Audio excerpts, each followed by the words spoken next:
Paris Saint-Germain-Liverpool, ou plutôt Liverpool-Paris Saint-Germain. Au coup d'envoi, Liverpool est éliminé. 2 buts à remonter pour revenir sur le Paris Saint-Germain. Passons la parole à Dominique Szoboszlai qui croit en l'exploit possible. Son plan n'est pas secret. Non, ils vont jouer à Anfield. On y va.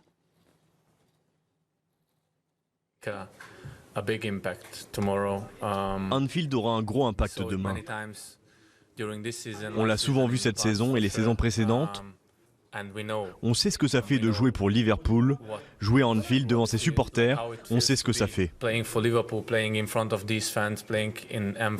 Ce PSG-là est-il immunisé contre l'enfer d'Anfield? Oui, nous répond Pia Clément. Vous avez 1 minute pour nous rassurer, nous convaincre, vous convaincre, je ne sais pas. Enfin, en tout cas, on baisse l'intensité lumineuse, on vous file la gonfle pendant 1 minute chrono. C'est à vous, Pia. Il est évident que ça ne veut pas dire que le PSG va passer demain. Bien sûr, c'est pas du tout ça que je vais défendre aujourd'hui. Mais le fait est que déjà, il y a une culture commune depuis 97 entre les fans de Liverpool et les fans du Paris Saint-Germain, parce qu'il y a un respect entre les deux cultures du supporterisme dans les deux clubs.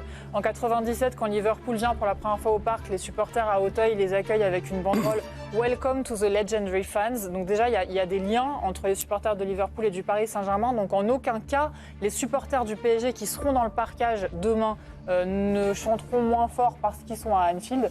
Ils vont tout déchirer comme d'habitude. Et ça, les joueurs de Liverpool le savent. À Arsenal, on avait Arteta qui engueulait son propre public au stade en leur disant « Mais c'est pas vrai, mais soutenez-nous, chantez ». C'est ça aussi le football français aujourd'hui. Ils savent que le parquage avec lequel le Paris Saint-Germain va se déplacer va éteindre le stade.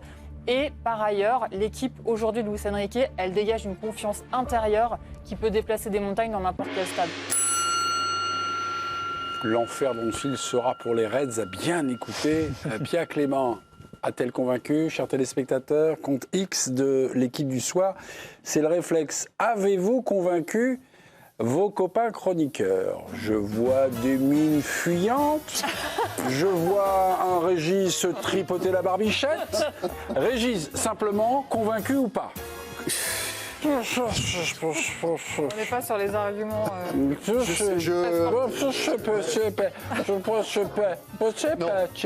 Voilà. Ça s'est vu. Monsieur Guillemet, oui ou non? Moi, je suis convaincu. Je n'avais pas pensé à ces arguments-là, mais après... Il y aura des compléments d'information donc pour étoffer le propos de Pia Pia. Bernard, contrat ou pas contrat pour la nouvelle? Sans hésitation, pas contrat. Pas contrat. Super. Coup de poignard. Enfin, le président a écouté la minute pour convaincre. Êtes-vous convaincu? Convaincu parce qu'elle a trouvé un angle qui... Je ne m'attendais pas à cet angle-là et tout, mais qui, je pense, est plus qu'intéressant. Donc, oui, convaincu. Il m'aime trop, Claude. Il peut pas mais ouais, il n'arrive pas à me contredire. C'est la pub, là?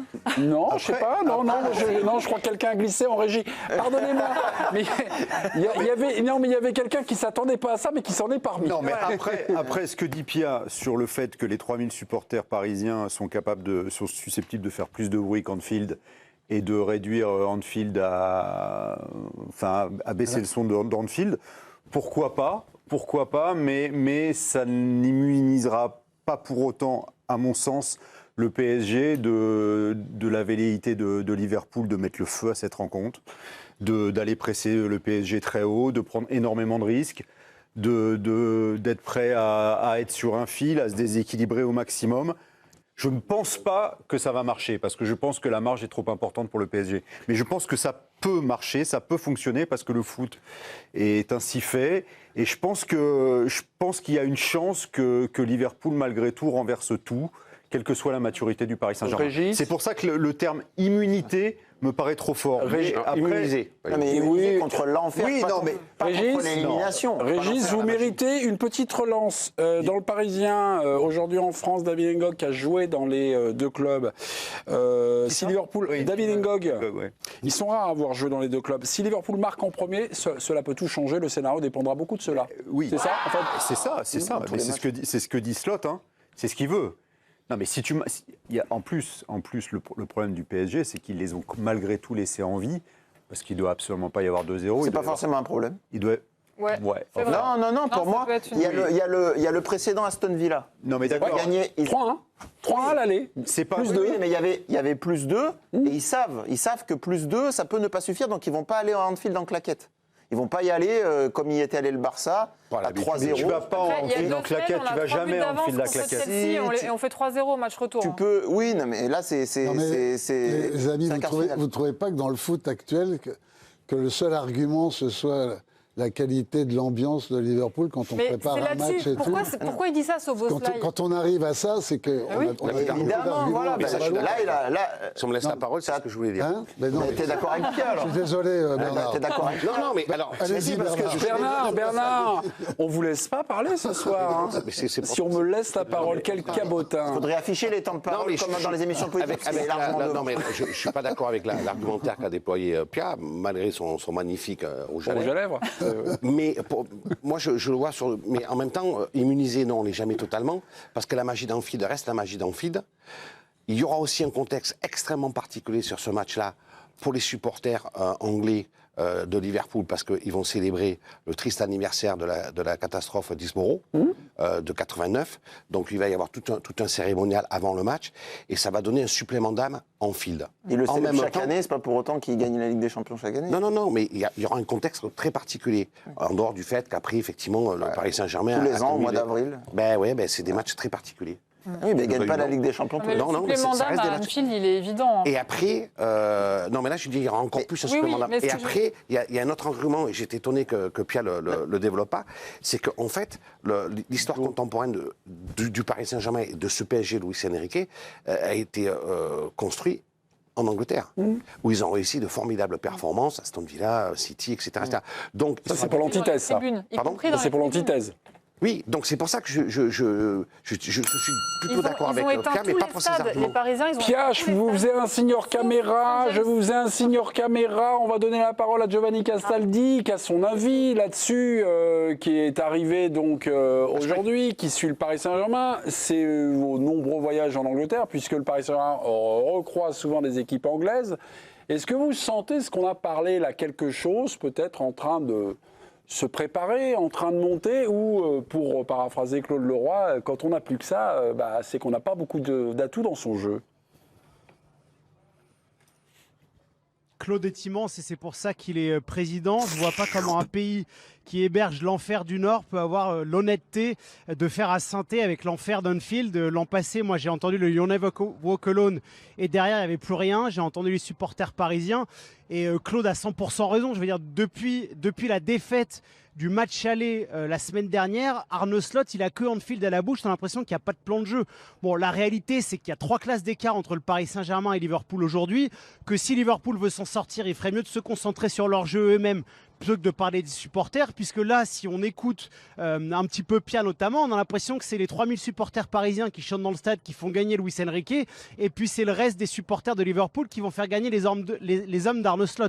C'est un peu n'importe quoi. Je pense que les Parisiens, je vais aller plus dans les propos de Bernard qui a ciblé le bon argument, au-delà même du fait que cette équipe de Luis Enrique ait gagné les choses en Angleterre, elle s'est surtout aussi construite sur les victoires à l'extérieur. Il ne faut pas oublier que sa première année, lorsqu'il y avait encore Kylian Mbappé, il y a cette remontada folle à Barcelone, chez lui, avec le carton rouge d'Araujo. Là, c'était carrément le Barça qui avait ouvert le score et derrière, Paris s'était qualifié et avait chassé les démons de ces matchs retour à l'extérieur. Donc voilà, psychologiquement, cette équipe de Paris est largement armée pour faire face à Anfield. Et si on me demande mon sentiment, moi qui fais le tour d'Europe, le stade le plus chaud en Angleterre, c'est St James Park ou Villa Park, mais certainement pas Anfield, qui est une cathédrale magnifique, mais ça fait pas de bruit. Fallait pas le réveiller. Hein. Il fallait... T'as remixé ce que j'ai dit, Jojo. Hein. Ouais, mais c'est le plaisir. C'est le plaisir de l'équipe du soir. Hugo Guillemet a patienté. Hugo, c'est à vous. Il faut recadrer un peu le débat sur l'enfer. Tout le monde recadre là-dedans. On n'arrête pas de se recadrer. T'as raison. La magie d'Anfield. De quoi on parle? On parle pas de cette ambiance limite silencieuse, à part le chant du début de match. On parle de l'équipe de Liverpool qui est sur le terrain à ce moment-là et qui est capable de renverser des montagnes. Mais là, en ce moment, c'est quoi l'équipe de Liverpool? Ils sont pas capables de battre ce PSG. Là, il faut qu'ils le battent par 3 buts d'écart. Donc c'est complètement impossible. Et tous les arguments de Giovanni sont bons. 2 buts d'écart, ça suffit. Oui, c'est vrai, mais tous les arguments de Giovanni sont bons, c'est-à-dire qu'ils les ont promenés au match aller. L'an passé déjà, ils savent ce que c'est gagner Anfield parce qu'ils l'ont fait l'an passé face à une équipe de Liverpool qui était nettement meilleure. Mais à l'extérieur, Luis Enrique, il joue toujours de la même manière qu'à domicile, ça change absolument rien dans son logiciel. Les joueurs n'ont absolument peur de rien et sûrement pas d'un stade qui est certes magnifique, mais où l'équipe en face ne leur fait pas peur. Mais surtout, quand tu es Szoboszlai et que tu dis ça en conférence de presse, ça veut dire que tu doutes de ton propre public. Parce qu'en fait, le message qu'il envoie, c'est même pas aux autres joueurs de l'équipe, c'est au public. Si vous n'êtes pas présent demain, on n'arrivera pas à gagner. Non, mais il déplace le débat sur Mais en fait, ils se sont fait siffler à Anfield récemment, à Liverpool. À la fin du match aller, Arne Slot, il a tressé des louanges à Luis Enrique. Il a fait que ça. Ouais. Et là, sa conférence de presse, parce qu'il sait qu'il s'est fait promener, et sa conférence de presse d'avant-match, c'est de parler du stade, parce que... Je vous trouve très méprisant quand même. Ben non, c'est pas méprisant. Bah, je vous trouve assez méprisant avec Liverpool, parce que... Ouais, moi aussi. Parce que... Moi aussi. Bah, comment ça, non, mais non. On dit que le PSG est nettement supérieur. Attendez. Je suis d'accord. Je suis d'accord avec cette analyse. Le match aller l'a montré, les dynamiques le montrent, les joueurs d'un côté, les joueurs de l'autre. Ok. Il n'empêche que c'est Liverpool, que comme tu l'as dit, la magie de ce club au sens large. Alors peut-être que le public, le COP, il chante 5 minutes et après il se fait éteindre. Ok. Mais il n'empêche qu'il y a un club, il y a une légende, il y a une atmosphère. C'est jamais facile d'aller jouer là-bas. Claude, je suis désolé, mais il n'y a pas que l'argument du public. Il y a des joueurs. Piqué, c'est un joueur. Florian Wirtz, c'est un joueur. Je n'ai pas dit ça, j'ai dit ce qui m'étonnait, c'est que... Non, mais c'est un argument de communication. Non, mais de convoquer le public, c'est un argument de communication. Mais moi, je pense que dans cette équipe de Liverpool, il y a beaucoup de joueurs de talent. Ah, mais moi, je pense que cette équipe, elle peut se réveiller. Ça ne forme pas une équipe de talent, mais il y a beaucoup de joueurs de talent. Elle peut se réveiller. Quand Hugo dit c'est impossible que Liverpool se qualifie, il faut faire attention, les mots ont un sens quand même. Mais j'ai pas dit ça, moi. J'ai pas dit que tu avais dit ça. À 2-0, tu passes. Hugo l'a dit, c'est impossible. Je pense pas que ce soit la meilleure façon d'aborder le match. Retour. Je pense que Luis Enrique ne le dira jamais aux joueurs. Mais moi, je suis pas Luis Enrique, moi. Je suis là pour dire... Non, mais ce qui m'étonne, Hugo, pour revenir, c'est que à Liverpool, depuis plusieurs jours, on entend parler de ça, de public, on n'entend jamais parler de plan de jeu, des dangers qu'ils ont pu porter. Si, ils ont parlé de plan de jeu, ils ont parlé de pressing, ils ont dit qu'ils allaient aller les chercher dans leur camp, que le pressing que fait Paris Saint-Germain 9 fois sur 10, eux, ils allaient le tenter. Et tu as vu les joueurs de Liverpool? Quels sont les joueurs qui vont pouvoir faire un pressing? Je te dis ce qu'a dit Slot. Ils vont tenter de le faire. Je n'ai pas dit qu'ils allaient réussir, je pense qu'ils ne vont pas y arriver. Mais ils vont y essayer. Régis, j'ai l'impression que Giovanni veut vous causer. Oui, il a trouvé cause-moi. On se fait une petite date entre Régis et Giovanni. Qu'est-ce qu'il y a? Oh, quand il se touche les cheveux, c'est pas bon. Giovanni, Régis. C'est que ça tombe. Non mais Régis, pour le coup, avant d'agresser tes camarades titulaires d'une carte de presse, nous on fait juste que répéter en fait ce que nous dit Arne Slot, puisque ça fait une semaine qu'il nous parle que du stade et des gens qui vont boire une pinte et qui vont aller dans le stade et jamais de son plan de jeu. Donc faux. En fait, on fait que répéter ce qu'il nous raconte. Et pour le reste, sur la phrase que... Non, si... Régis, j'y étais aujourd'hui. Toi, t'étais dans ton canapé. Aujourd'hui, sur la réponse, il nous a expliqué que son approche du match, elle était formidable à l'aller, qu'ils allaient essayer d'aller les presser de manière un peu plus agressive, mais que c'était difficile puisque même le gardien pouvait faire des courses et que ça allait dans tous les sens. C'est eux qui, depuis le match aller de l'an dernier, se posent comme des victimes. C'est Arne Slot qui lui-même confie qu'il fait encore des cauchemars de Donnarumma et de ce match au Parc des Princes. Donc en fait, nous, on manque de respect à personne. On fait que relater l'atmosphère qu'il y a ici à Anfield où honnêtement, ils se font dessus en fait. Il est bon quand il est agressé comme ça, notre Giovanni Castaldi. Il fait le tour du monde. Hein, voilà. Et quand Dominique Szoboszlai invoque, on va dire, la sorcellerie, la magie d'Anfield, ça rappelle quelques histoires. La légende d'Anfield s'est construite au début du parcours européen de ce club mythique qu'est Liverpool.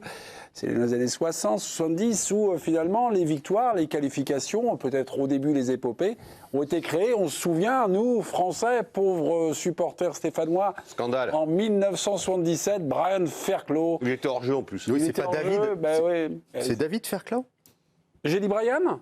Non, c'est David Fairclough. Ouais, je me suis... Pardonnez-moi. Qui est décédé d'ailleurs, je crois. Mais Brian, son petit frère, était encore meilleur, mais il n'a pas percé. Merci beaucoup de m'aider un petit peu dans cette grande difficulté. En 2019, là, on prend la machine à accélérer le temps. Alors, c'est Liverpool qui renverse le Barça. L'équipe, le lendemain, dira arrête dingue. Ils avaient perdu 3-0 donc au Camp Nou avec une balle de 4-0 de Dembélé qui l'avait goinfré. 4-0, doublé de Wijnaldum, mais doublé d'Origi. Et puis le plus beau miracle, Bernard, vous nous en parlez souvent, ça ne s'est pas passé à Anfield. Ça s'est passé à Istanbul puisque le Grand Milan menait 3-0 en finale Ligue des Champions 2005. Eh bien, il y a quand même quelque chose, et quand Régis nous invite peut-être, on va dire, à la prudence, à peut-être être moins rationnel, c'est un peu ça, quoi. La finale de l'Atatürk, il y a eu deux choses. Et c'est pas deux choses opposées, c'est deux choses qui s'additionnent. C'est Istanbul, là, à Tatour. Oui, la Tatour, le stade de la finale entre de 2005. 2005. Il y a eu deux choses qui se sont ajoutées. Et c'est ça qui fait que Liverpool est un club à part. Les chants. Ils étaient menés 3-0, tout le monde commence à s'embrasser sur le banc du Milan. Il y a Maldini, il fait « Oh, calmez-vous, vous rentrez ». Ils ont commencé à chanter les Anglais de Liverpool, à chanter à Louis IX, et ça a monté, ça a monté. Et après, la deuxième chose, c'est Benitez qui a changé 2-3 trucs tactiquement, et quand ils sont rentrés sur la pelouse, ils n'ont pas engagé, ils les ont pris à la gorge, ils les ont coupés en deux. Je veux dire, la réunion des deux. Donc, il ne faut jamais sous-estimer Liverpool. Maintenant, si vous m'expliquez que le PSG est au-dessus, etc., il n'y a aucun problème. Mais ils ont gagné que 2-0. Ils n'ont pas mis la tête sous l'eau. Donc, il y a toujours ce truc-là. Et à 2-0, tu peux passer. Je suis désolé, tu n'es pas obligé de leur mettre 3-0. Et sur leur côté droit offensif, Liverpool, ils se sont montrés dangereux 5 ou 6 fois pendant ce match-là. Mais au PSG, il n'y a personne qui sous-estime Liverpool, en fait. Non, comment? Non, mais c'est pas parce que nous, on dit ça sur le plateau que eux, au PSG, et Luis Enrique, les sous-estiment. Giovanni, vous qui êtes en Angleterre, vous m'avez raconté un truc qui était assez intéressant sur un débat. Oh, bah, il n'est pas parti. Giovanni, est-ce que vous êtes là? Bah oui, il est là. Giovanni, vous avez été témoin à la fois à travers les questions posées à Luis Enrique et à Arne Slot, puis également avec une discussion avec les confrères anglais, à dire des options de jeu choisies dans le championnat d'Angleterre qui sont radicalement différentes avec les options prises par Luis Enrique. Ouais. Vous nous faites un petit truc, c'est vachement intéressant.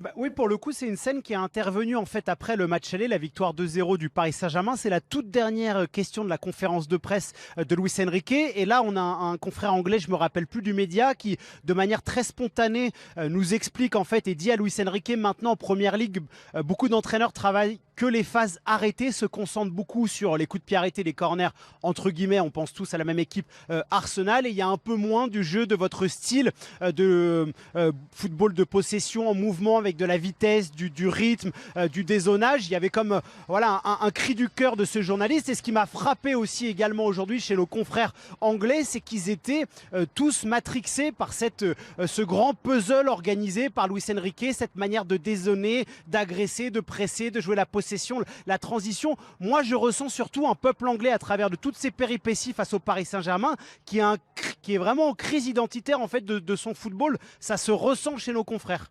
Bon, la crise à Liverpool, Paris supérieur, tout va bien. C'est donc un match piège. C'est d'ailleurs ce qu'a dit il y a quelques heures Luis Enrique en conférence de presse.